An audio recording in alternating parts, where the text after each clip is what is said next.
സംസ്ഥാന സർക്കാരിനും CPM-നും SFIക്കും വീണ്ടും ചോദ്യങ്ങൾ. വൻ തിരിച്ചടി. പ്രിൻസിപ്പലിനെ ആക്രമിച്ച SFI പ്രവർത്തകർക്കെതിരെ എന്ത് നടപടിയെടുത്തുവെന്ന് ഹൈക്കോടതി. രമയ്ക്കെതിരായ അച്ചടക്ക നടപടി റദ്ദാക്കി. കാസർഗോഡ് ഗവൺമെന്റ് കോളേജിലെ മുൻ പ്രിൻസിപ്പൽ രമയ്ക്കെതിരെ ഉന്നത വിദ്യാഭ്യാസ വകുപ്പ് സ്വീകരിച്ച അച്ചടക്ക നടപടി റദ്ദാക്കി ഹൈക്കോടതി.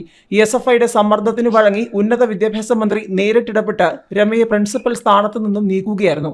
പ്രിൻസിപ്പലിനെ ആക്രമിച്ച SFI പ്രവർത്തകർക്കെതിരെ എന്ത് നടപടിയെടുത്തുവെന്ന് കോടതി ചോദിച്ചു. പ്രിൻസിപ്പലിനെതിരായ സൈബർ ആക്രമണത്തിൽ ഒരു നടപടിയും ഉണ്ടായില്ലെന്നും കോടതി ചൂണ്ടിക്കാട്ടി. രമയ്ക്കെതിരായ അന്വേഷണം ഏകപക്ഷീയമെന്ന് കോടതി നിരീക്ഷിച്ചു. അന്വേഷണത്തിൽ ബാഹ്യ ഇടപെടലും താൽപര്യവുമുണ്ടായി. പ്രിൻസിപ്പലിനെതിരായ രണ്ടാം നടപടിയും അധികാര ദുർവിനിയോഗത്തിന്റെ ഭാഗമാണെന്ന് കോടതി ചൂണ്ടിക്കാട്ടി. ഒരു പ്രിൻസിപ്പലിനെ ഖരാബോ ചെയ്യാനും ആക്രമിക്കാനും SFIക്ക് എന്ത് അവകാശമെന്ന് കോടതി ചോദിച്ചു. ഒരാളുടെ അഭിപ്രായ സ്വാതന്ത്ര്യം ഭരണഘടനാ അവകാശമാണ്. അച്ചടക്ക നടപടിയെടുത്ത് അതിനെ ഹനിക്കാനാകില്ലെന്നും കോടതി ചൂണ്ടിക്കാട്ടി. കുടിവെള്ള പ്രശ്നം ഉന്നയിച്ച വിദ്യാർത്ഥികളെ പ്രിൻസിപ്പൽ ചേംബറിൽ പൂട്ടിയിട്ടെന്ന ആരോപണത്തിലായിരുന്നു പ്രിൻസിപ്പലിനെതിരെ ഉന്നത വിദ്യാഭ്യാസ വകുപ്പിന്റെ നടപടി. എന്നാൽ SFI പ്രവർത്തകരുടെ നേതൃത്വത്തിൽ ക്യാമ്പസിൽ അനാശാസ്യവും മയക്കുമരുന്ന് വിൽപ്പനയും നടന്നുവെന്നും ഇത് ചോദ്യം ചെയ്തതാണ് തനിക്കെതിരായ പ്രതിഷേധത്തിന് കാരണമെന്നും രമ പിന്നീട് വെളിപ്പെടുത്തിയിരുന്നു. രമയെ കോളേജിൽ തടയുമെന്ന SFI ഭീഷണിപ്പെടുത്തിയതോടെ ഇവർ വിരമിക്കൽ സമയം വരെ ദീർഘകാല അവധിയിൽ പ്രവേശിക്കുകയായിരുന്നു.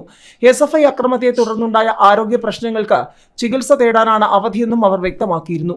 2022 അഡ്മിഷൻ സമയത്ത് PG പ്രവേശനത്തിലെത്തിയ കുട്ടിയോട് മോശമായി പെരുമാറിയെന്ന് കാണിച്ച് രമയ്ക്കെതിരെ രണ്ടാമതും അച്ചടക്ക നടപടി സ്വീകരിച്ചിരുന്നു. മാർച്ച് 31 വിരമിക്കാനിരിക്കെയാണ് ഡയറക്ടർ രണ്ടാം കുറ്റപത്രം നൽകിയത്. എന്നാൽ 2022 നവംബറിൽ ഈ വിദ്യാർത്ഥിനിക്ക് TC നൽകിയതിന്റെ രേഖകൾ സഹിതം രമ സർവകലാശാലയ്ക്ക് വിശദീകരണം നൽകിയിരുന്നു.